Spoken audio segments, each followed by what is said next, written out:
Hola, com estan? Arribem a l'última anàlisi de l'any 2017. Ha estat l'any més important de la nostra vida col·lectiva en dècades.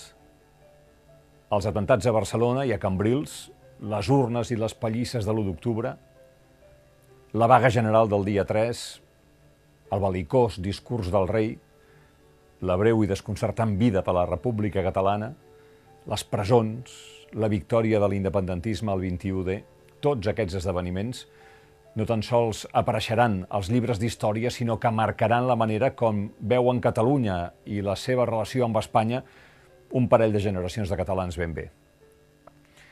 El 2017 ha estat l'any en què milers de catalans han vetllat insomnes pensant en la gravetat dels esdeveniments que estaven vivint. L'impacte d'aquest 2017 en la història serà profund. Ara no els faré el resum de l'any. En aquest últim dia voldria referir-me, però, a un article publicat abans d'ahir al País, que en certa forma parla també d'alguna cosa que ha passat aquest 2017 i que es titula La construcción de la enemistad. L'autor és Juan Cruz, algú a qui conec de passada, té 69 anys, canari, culer, algú per a qui la llengua catalana no és una llengua estranya, que ha parlat més d'una vegada de la importància de la nova cançó per la vida cultural espanyola, per la lluita antifranquista, de la importància d'aquest fenomen musical i cultural en la seva pròpia vida personal, però que en els darrers anys, com tants d'altres opinadors espanyols, ha projectat una mirada agra sobre el procés. I voldria contestar algunes de les coses que diu, sense ànim de polemitzar, però sí amb la intenció de proporcionar algunes reflexions que a Espanya no s'escolten o no es volen escoltar. Juan, he leído con interés tu artículo La construcción de la enemistad. Hablo de interés y no exagero porque de todas las derivadas del procés, una de las que más me interesa es comprobar cómo entiende la sociedad española lo que está pasando en Cataluña. Cuando dices que el procés nos ha traído la destrucción sistemática de la amistad, y aunque anoto que añades que la destrucción se ha practicado en un lado y en otro, me pregunto si era posible evitar esa enemistad a la vista de lo que contáis en los medios españoles. Porque para saber cómo entiende la sociedad española lo que está pasando en Cataluña habrá que fijarse en cómo lo cuentan los medios que consume esa sociedad. Empezando por el principio, con la palabra desafío. ¿No firmarías que en el mundo violento en que vivimos todos los desafíos fueran como el catalán, democrático y pacífico? Consistente en pedir que se pongan las urnas para que vote todo el mundo, los del sí y los del no. A veces me pregunto por qué os gusta tanto la palabra desafío. ¿Por qué os gusta tanto un término que evoca la hidalguía herida, como si el procés fuese un duelo de armas? En el mundo anglosajón al que aspiramos a parecernos por su tradición democrática, el único desafío consistiría en venir a Cataluña, convencer a la gente de los beneficios de seguir juntos, ganar el referéndum y volverse a casa. Lo hicieron los canadienses y lo hicieron los ingleses. ¿Por qué no los españoles? Pienso también que esa enemistad no se ha construido ahora, sino que era preexistente. Ya sé que no es tu caso, pero el anticatalanismo tiene siglos. Si además se hace el discurso del catalán insolidario o el de la lengua catalana como una amenaza a la identidad española o algo que se habla para fastidiar, pues bueno, no es extraño que el presidente del gobierno tenga que salir a pedir que no se castigue a nadie por ser catalán. La cita es textual. Que no se haga boicot a productos catalanes. ¿Has oído alguna vez un presidente español pidiendo que no se haga boicot a productos canarios o gallegos o andaluces o vascos?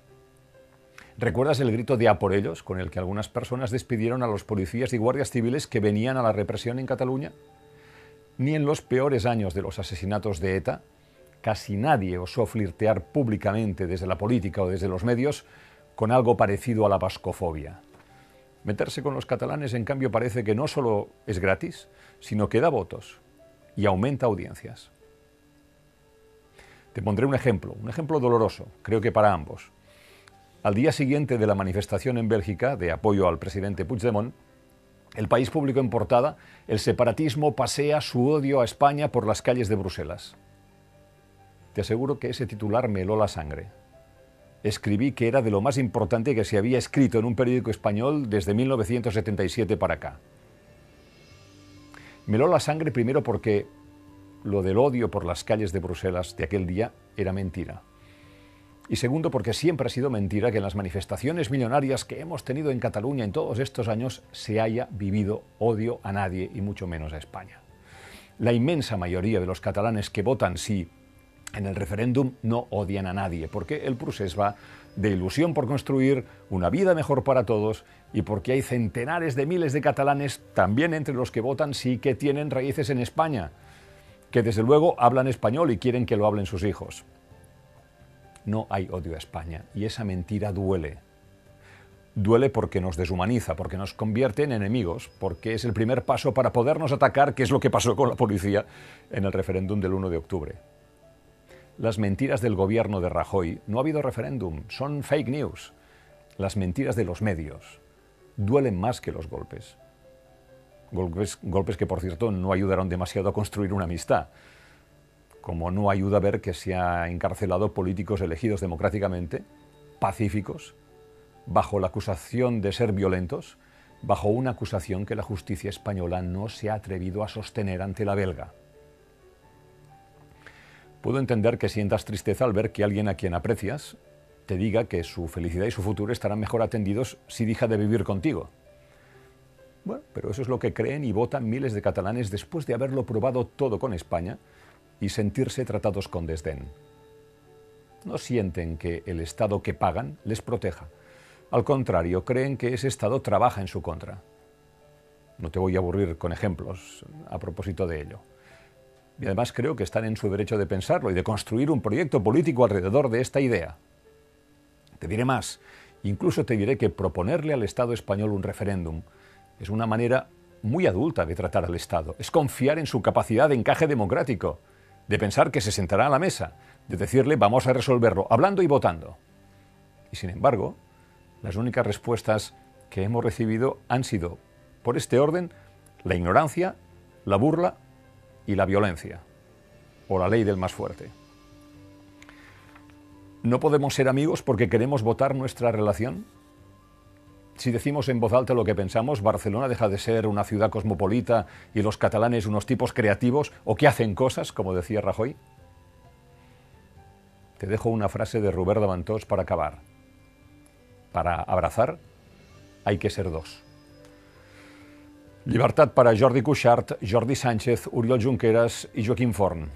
I que puguin tornar aviat a casa Carles Puigdemont, Toni Comín, Clara Ponsatí, Meritxell Serret i Lluís Puig. I que tinguem un bon any.